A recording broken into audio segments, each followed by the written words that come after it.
ನಾಳೆ ಜನವರಿ 25 ಭಾನುವಾರ ರಥಸಪ್ತಮಿ ಇದೆ. ಈ ದಿನ ಸ್ನಾನ ಯಾವ ಸಮಯದಲ್ಲಿ ಮಾಡಬೇಕು?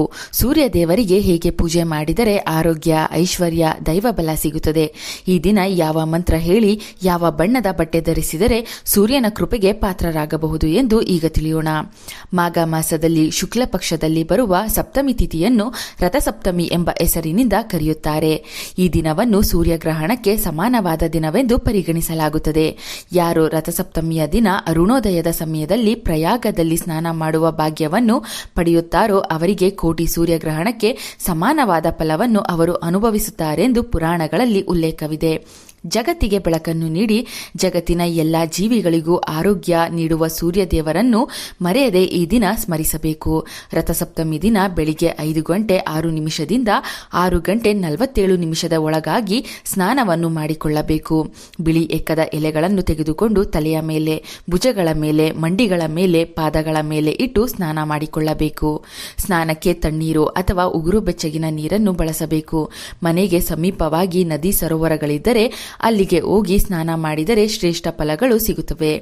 ರಥಸಪ್ತಮಿಯ ದಿನ ಎಕ್ಕದ ಎಲೆಗಳನ್ನು ದೇಹದ ಮೇಲೆ ಇಟ್ಟುಕೊಂಡು ಸ್ನಾನ ಮಾಡುವುದರಿಂದ 7 ವಿಧವಾದ ಪಾಪಗಳು ನಶಿಸಿ ಹೋಗುತ್ತದೆ. ಈ ಜನ್ಮದಲ್ಲಿ ಮಾಡಿದ ಪಾಪಗಳು, ಹಿಂದಿನ 6 ಜನ್ಮಗಳಲ್ಲಿ ಮಾಡಿದ ಪಾಪಗಳು, ದೈಹಿಕವಾಗಿ ಮಾಡಿದ ಪಾಪ, ಮಾತಿನ ಮೂಲಕ ಮಾಡಿದ ಪಾಪ, ಮನಸ್ಸಿನ ಮೂಲಕ ಮಾಡಿದ ಪಾಪ, ತಿಳಿದು ಮಾಡಿದ ಪಾಪ, ತಿಳಿಯದೆ ಮಾಡಿದ ಪಾಪ, ಹೀಗೆ ಒಟ್ಟಾರೆ 7 ವಿಧ ಪಾಪಗಳು ಎಕ್ಕದ ಸ್ನಾನದಿಂದ ಕಳೆದು ಹೋಗುತ್ತದೆ. ಕಲಿಯುಗದಲ್ಲಿ ಯಾರು ಸೂರ್ಯನ ಆರಾಧನೆಯನ್ನು ಮಾಡುತ್ತಾರೋ ಅವರಿಗೆ ಕಷ್ಟಗಳು ಹತ್ತಿರ ಸುಳಿಯಲು ಯೋಚಿಸುತ್ತವೆ. ಏಕೆಂದರೆ ದ್ವಾಪರ ಯುಗದಲ್ಲಿ ಶ್ರೀಕೃಷ್ಣನು ಧರ್ಮರಾಜನಿಗೆ ರಥಸಪ್ತಮಿಯ ಬಗ್ಗೆ ಒಂದು ಕಥೆಯನ್ನು ಹೇಳಿದ್ದನು. ಅದರಂತೆ ಯಶೋವರ್ಮನೆಂಬ ರಾಜನಿಗೆ ಹುಟ್ಟಿದ ಮಗನಿಗೆ ಹುಟ್ಟಿನಿಂದಲೇ ರೋಗಗಳು ಬಂದಿದ್ದವು. ಇದರಿಂದ ಬೇಸತ್ತ ರಾಜನು ಜ್ಯೋತಿಷಿಗಳ ಮೊರೆ ಹೋದಾಗ ಅವರು ರಥಸಪ್ತಮಿಯ ವ್ರತವನ್ನು ಆಚರಿಸಲು ತಿಳಿಸಿದ್ದರು. ಅವರ ಸಲಹೆಯಂತೆ ರಾಜನು ಸೂರ್ಯನ ಆರಾಧನೆ ಮಾಡಿ ರಥಸಪ್ತಮಿಯನ್ನು ಆಚರಿಸಿ ಪುತ್ರನು ಆರೋಗ್ಯವಂತ ಪ್ರಭಾವಶಾಲಿಯಾಗಿ ಮಾಡಿದನು. ಪಾಂಡವರು ವನವಾಸದ ಅವಧಿಯಲ್ಲಿ ಶ್ರೀಕೃಷ್ಣನ ಆದೇಶದಂತೆ ಸೂರ್ಯ ಆರಾಧನೆ ಮಾಡಿ ಆತನಿಂದ ಅಕ್ಷಯ ಪಾತ್ರೆ ಪಡೆದಿದ್ದರು. ಅಷ್ಟೇ ಅಲ್ಲದೆ ರಾವಣನು ಗೆಲ್ಲಬೇಕಾದರೆ ಶ್ರೀರಾಮನು ಕೂಡ ಅಗಸ್ತ್ಯರ ಉಪದೇಶದಂತೆ ಆದಿತ್ಯ ಹೃದಯದ ಮೂಲಕ ಸೂರ್ಯನ ಪೂಜೆ ಮಾಡಿದ್ದರಿಂದ ರಾಮಾಯಣದಲ್ಲಿ ಉಲ್ಲೇಖವಿದೆ.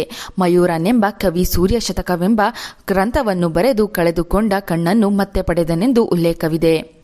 ರಥಸಪ್ತಮಿಯ ದಿನ ಸ್ನಾನ ಆದ ನಂತರ ಸೂರ್ಯನ ಎಳೆ ಬಿಸಿಲಿಗೆ ನಿಂತು ಆತನ ದರ್ಶನ ಪಡೆದು ಓಂ ಸೂರ್ಯಾಯ ನಮಃ ಎಂದು 108 ಬಾರಿ ಹೇಳಿಕೊಂಡರೆ ಜನ್ಮ ಜನ್ಮಗಳ ಪಾಪಗಳು ಕಳೆದು ವಿಪರೀತ ಸಂಪತ್ತು, ಆರೋಗ್ಯ, ನೆಮ್ಮದಿ ಸಿಗುತ್ತದೆ. ಮನೆಗೆ ಸಮೀಪದಲ್ಲಿ ಬಿಳಿ ಎಕ್ಕದ ಗಿಡಗಳಿದ್ದರೆ ತಪ್ಪದೆ ಈ ದಿನ ನಿಮ್ಮ ಕೈನಿಂದ ಜಲವನ್ನು ಅರ್ಪಿಸಿ ಅರಿಶಿಣ, ಕುಂಕುಮ, ಅಕ್ಷತೆಯನ್ನು ಇಟ್ಟು ಪ್ರದಕ್ಷಿಣೆ ಮಾಡಿ ನಮಸ್ಕಾರ ಮಾಡಿಕೊಳ್ಳಿ. ಎಕ್ಕದ ಎಲೆಗೆ ಬಿಳಿ ಅಥವಾ ಕೆಂಪು ಬಣ್ಣದ ಚಿಕ್ಕ ಬಟ್ಟೆಗಳನ್ನು ಕಟ್ಟಿ ಉತ್ತಮ ಆರೋಗ್ಯ ಸಿಗಲಿ, ಕೋರಿಕೆಗಳು ಬೇಗ ನೆರವೇರಲಿ ಎಂದು ಪ್ರಾರ್ಥನೆ ಮಾಡಿಕೊಳ್ಳಿ. ಸೂರ್ಯನು ಗ್ರಹಗಳ ರಾಜನಾಗಿದ್ದು ಆತ ಜಾತಕದಲ್ಲಿ ಬಲವಾಗಿದ್ದರೆ ವ್ಯಕ್ತಿಯ ಪ್ರಗತಿಯನ್ನು ತಡೆಯಲು ಯಾರಿಂದಲೂ ಸಾಧ್ಯವಿಲ್ಲ.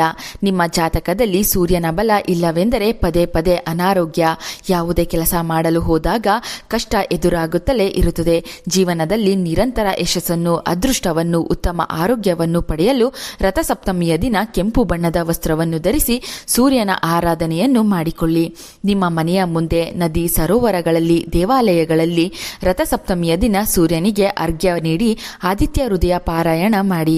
ರಥಸಪ್ತಮಿಯ ದಿನ ಮನೆಯ ಮುಂದೆ ಸೂರ್ಯದೇವನ ರಥವನ್ನು ರಂಗೋಲಿಯ ಮೂಲಕ ಬಿಡಿಸಿ ಅರಿಶಿಣ, ಕುಂಕುಮದ ಬೊಟ್ಟನ್ನು ಇಟ್ಟು ನಮಸ್ಕರಿಸಬೇಕು. ಕೂಷ್ಮಾಂಡ ದಾನವನ್ನು ಈ ದಿನ ನೀಡಿದರೆ ಗರ್ಭಕೋಶದ ಸಮಸ್ಯೆಗಳು ದೂರವಾಗಿ ಸಂತಾನ ಫಲ ಪ್ರಾಪ್ತಿಯಾಗುತ್ತದೆ. ಯಾರಿಗೆ ಮಕ್ಕಳು ಇರುವುದಿಲ್ಲವೋ ಅವರು ಈ ಪರಮ ಪವಿತ್ರವಾದ ದಿನದಂದು ಯಾರಿಗಾದರೂ ಕುಂಬಳಕಾಯಿಯನ್ನು ದಾನವಾಗಿ ನೀಡಬೇಕು. ಈ ದಿನ ಯಾವ ಕೆಲಸವನ್ನು ಮಾಡಲು ಸಾಧ್ಯವಾಗದಿದ್ದರೂ ಗೋಧಿಯ ದೀಪಾರಾಧನೆ ಮಾಡಿದರೆ ಅಂದುಕೊಂಡಂತಹ ಕೆಲಸಗಳು ನೀವು ಅಂದುಕೊಂಡಂತೆ ಆಗುತ್ತದೆ. ಭಗವಾನ್ ಸೂರ್ಯ ದೇವರ ಕೃಪೆ ದೊರೆತು ಅಷ್ಟ ಐಶ್ವರ್ಯದ ಜೊತೆ ಆರೋಗ್ಯ ಕೂಡ ಪ್ರಾಪ್ತಿಯಾಗುತ್ತದೆ. ಒಂದು ತಟ್ಟೆಯ ಮೇಲೆ 7 ಎಕ್ಕದ ಎಲೆಗಳನ್ನು ಸುತ್ತಲೂ ಇಟ್ಟು ಮಧ್ಯಭಾಗದಲ್ಲಿ ಗೋಧಿಯನ್ನು ಗುಡ್ಡೆಯ ರೀತಿಯಲ್ಲಿ ಸುರಿದು ಅದರ ಮೇಲೆ ಒಂದರ ಒಳಗೆ ಒಂದು ಮಣ್ಣಿನ ದೀಪವನ್ನು ಇಟ್ಟು 7 ಬತ್ತಿಗಳನ್ನು ಬಿಡಿ ಬಿಡಿಯಾಗಿ ಕೂರಿಸಿ ಎಳ್ಳೆಣ್ಣೆಯಿಂದ ಅಥವಾ ತುಪ್ಪದಿಂದ ದೀಪಾರಾಧನೆ ಮಾಡಿಕೊಳ್ಳಬೇಕು. ಈ ದೀಪವನ್ನು ನಿಮ್ಮ ಮನೆಯ ಬಾಗಿಲ ಮುಂಭಾಗದಲ್ಲಿ ಅಥವಾ ತುಳಸಿ ಕಟ್ಟೆಯ ಮುಂದೆ ಮಾಡಬೇಕು. ದೀಪ ಹಚ್ಚುವಾಗ ಮನಸ್ಸಿನಲ್ಲಿ ಸೂರ್ಯ ದೇವರನ್ನು ಸ್ಮರಿಸಬೇಕು. ರಥಸಪ್ತಮಿಯ ದಿನ ಬೆಲ್ಲ ನೀಡಿದರೆ ಯಶಸ್ಸಿನ ಜೊತೆಗೆ ಸೂರ್ಯನ ಬಲ ಸಿಗುತ್ತದೆ. ಈ ದಿನ ಗೋಧಿಯನ್ನು ದಾನವಾಗಿ ನೀಡಿದರೆ ಸಂಪತ್ತು ವೃದ್ಧಿಯಾಗುತ್ತದೆ. ದೀರ್ಘಕಾಲದ ಅನಾರೋಗ್ಯದ ಸಮಸ್ಯೆಗಳು ಕಳೆಯುತ್ತದೆ. ಮನೆಯಲ್ಲಿ ನೀವೇ ತಯಾರಿಸಿದ ಸಿಹಿ ಪೊಂಗಲನ್ನು ದೇವರ ಕೋಣೆಯಲ್ಲಿ ಸ್ವಲ್ಪ, ತುಳಸಿ ಕಟ್ಟೆಯ ಮುಂದೆ ಸ್ವಲ್ಪ ಇಟ್ಟು ಸೂರ್ಯ ದೇವರನ್ನು ಸ್ಮರಿಸಬೇಕು. ಮನೆಗೆ ಹತ್ತಿರದಲ್ಲಿರುವ ದೇವಸ್ಥಾನಕ್ಕೆ ತೆರಳಿ ಸಿಹಿ ಪೊಂಗಲನ್ನು ಎಳ್ಳು ಬೆಲ್ಲದ ಜೊತೆಗೆ ಪ್ರಸಾದವಾಗಿ ಹಂಚಬೇಕು. ಇದರಿಂದ ಎಳ್ಳಿನ ದಾನವನ್ನು ಕೂಡ ರಥಸಪ್ತಮಿಯ ದಿನ ಮಾಡಿದ ಹಾಗೆ ಆಗುತ್ತದೆ. ತಿಳಿದು ತಿಳಿಯದೆ ಮಾಡಿದ ಅದೆಷ್ಟೋ ಪಾಪಗಳು ಈ ಜನ್ಮದಲ್ಲಿಯೇ ದೂರವಾಗುತ್ತದೆ. ರಥಸಪ್ತಮಿಯ ದಿನ ಬಿಳಿ ಎಕ್ಕದ ಎಲೆಗಳು ಸಿಗಲಿಲ್ಲವೆಂದರೆ ಸ್ನಾನದ ನೀರಿಗೆ ಸ್ವಲ್ಪ ಎಳ್ಳು ಹಾಗೂ ಅರಿಶಿನವನ್ನು ಬೆರೆಸಿಕೊಂಡು ಸ್ನಾನ ಮಾಡಿ. ಮಕ್ಕಳಿಗೆ ಈ ದಿನ ಸೂರ್ಯ ಗಾಯತ್ರಿ ಮಂತ್ರವನ್ನು ಹೇಳಿಕೊಡಿ. ಮಕ್ಕಳಿಗೆ ಎಕ್ಕದ ಎಲೆಗಳನ್ನು ದೇಹದ ಮೇಲೆ ಇಟ್ಟು ಸ್ನಾನ ಮಾಡಿಸಬೇಕಾದರೆ ಅವರ ಕಣ್ಣಿಗೆ ಎಕ್ಕದ ಎಲೆಗಳ ಹಾಲು ಬೀಳದಂತೆ ಜಾಗ್ರತೆ ವಹಿಸಿ. ರಥಸಪ್ತಮಿಯ ಈ ಮಾಹಿತಿ ನಿಮಗೆ ಇಷ್ಟವಾದರೆ ವಿಡಿಯೋಗೆ ಒಂದು ಲೈಕ್ ಕೊಟ್ಟು ಎಲ್ಲರಿಗೂ ಶೇರ್ ಮಾಡಿ. ನಮ್ಮ ಚಂದನ ಲೋಕ ಯೂಟ್ಯೂಬ್ ಹಾಗೂ ಫೇಸ್ಬುಕ್ ಪೇಜನ್ನು ಫಾಲೋ ಮಾಡಿ. Thank you.